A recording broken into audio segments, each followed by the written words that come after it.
So this weekend, Colorado Republicans at their big state assembly down in the Springs are actually going to vote on whether to make the big lie, the idea that the 2020 election was rigged, whether to make it an official part of their platform.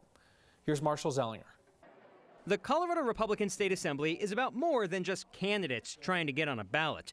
It's a time when the party chooses what it stands for. This year, 15 topics, from right to life, making fentanyl possession a felony, and limiting the governor's emergency powers. It also includes resolution number 2, require integrity in elections, which includes calling for forensic audits of election machines and maintaining backup images of each hard drive in the voting system. Do you support that? I don't support that. Republican Matt Crane is head of the County Clerks Association and will vote on the resolutions as a Republican delegate tomorrow. And even though he does not fully support this item, he also doesn't think that makes him a rhino, a Republican in name only. If they don't vote straight down yes with everything that's on that resolution ballot, it doesn't mean they're a rhino. It doesn't mean they're any less of a Republican. It just means there's a difference of opinion. All it's going to do is give Democratic campaigns and candidates something to create headaches for Republican candidates, come this fall. David Flaherty, the pollster for conservative-leaning Magellan Strategies, told me his polling shows a party split.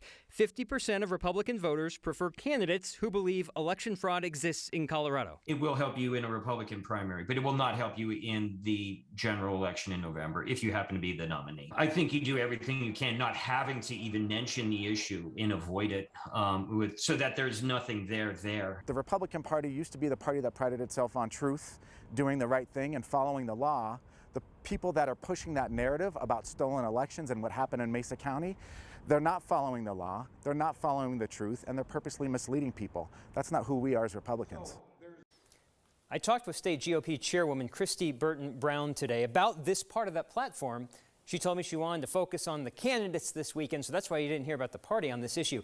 Interestingly enough, about elections, at tomorrow's assembly, I think there's still a debate. I'm not positive if they've decided on if they're going to vote electronically for who makes the ballot, or if it's going to be a paper ballot for, I think, more than 4,000 people for multiple races. That could be a long day if they choose the paper ballot method.